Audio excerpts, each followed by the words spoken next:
যদি কোনো জিনিসে পা লাগে তাহলে আমরা হাত মুখে এবং কপালে দিয়ে সালাম করি, এটা ইসলামী দৃষ্টিতে কেমন? এটা আমাদের দেশে বেশ প্রচলিত আছে।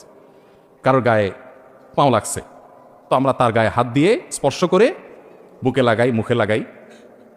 এরকম কোনো সম্মানিত কোনো বস্তু মনে হলো বইয়ের মধ্যে পা লাগছে, আমরা এই কাজ করি। এটা সঠিক কিনা? উত্তর হলো যে কোনো ব্যক্তি তার গায়ে পাও লাগাটা আমাদের সমাজে একটা দোষণীয় ব্যাপার। এটাকে মানুষ অসম্মানের মনে করে। এখন এ ভাই আছেন, মুরব্বী আছেন, উনি আছেন, এক মুসলমান অন্য মুসলমানকে সম্মান করবে না অসম্মান করবে? সম্মান করবে। এখন পাও দিয়ে টাচ করলে সেটা যদি অসম্মান হয়, আমাদের সমাজে সম্মান অসম্মানের ভাষাটা কিন্তু আবার ভ্যারি করে সমাজের উপরে। সব সমাজে সব আচরণ সম্মানের না, সব আচরণ অসম্মানের না। যেমন আমি একটু উদাহরণ দিলে বুঝে আসবে আপনাদের। আমি সৌদি আরবে ছিলাম, বিভিন্ন দেশে মানুষের সাথে মিশেছি সেই সুবাদে। তো ইন্ডিয়ান মানুষদের মধ্যে, ইন্ডিয়ান কিছু কেরালা, তামিল, ওই সমস্ত এলাকার মানুষদের মধ্যে একটা কালচার বেশি আছে। ইন্ডিয়ার অন্যান্য অঞ্চলেও আছে, কিন্তু ওরা বেশি করে।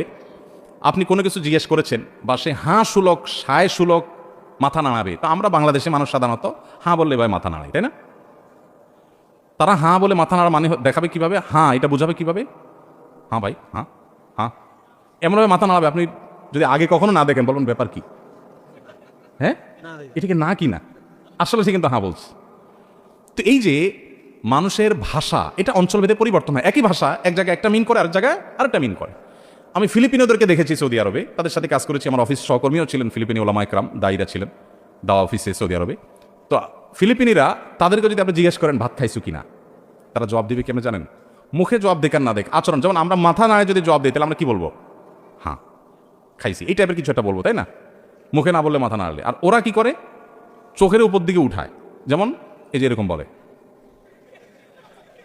এখন আমাদের যদি কাউকে জিজ্ঞেস করা হয় ভাই ভাত খাইছো, আর ও যদি এরকম চোখ ঘোরায়, মায়ের খাওয়ার উপক্রম হবে না? জিজ্ঞেস করলাম তুমি ভাত খাইছো কিনা, ভালো কথা বললাম, তুমি তো চোখ বড় বড় করতেছো।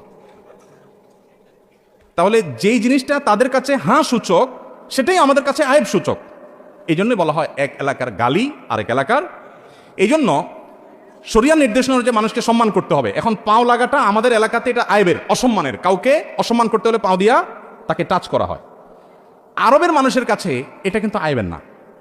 বিভিন্ন হাদিস পাওয়া যায় যে নবী করিম সাল্লাল্লাহু আলাইহি সাল্লাম কেউ শুয়ে আছেন, ডাকবেন তো পাও দিয়া ডাকছেন। এখনো আরবদের মধ্যে একটা ট্র্যাডিশন আছে, দেখবেন পাও দিয়া ডাকা হয়। কেউ হারাম শরীফে যদি যেয়ে থাকেন মক্কা মদিনা, দেখবেন চিতই শুয়েছেন মসজিদে, হয়তো আরেকজন এসে আপনারা ডাকবে, তো আমার দেশে তো সুন্দর করে হাত ধরে বলবে ভাই উঠেন। আর ওদের হলো নিয়ম হলো পাও দিয়ে আপনারা গুতা শুরু করবে। আপনি যেন কত বড় বেয়াদব, হারাম শরীফে মানুষকে লাথি মারতেছে। কিন্তু এটা তাদের কালচার।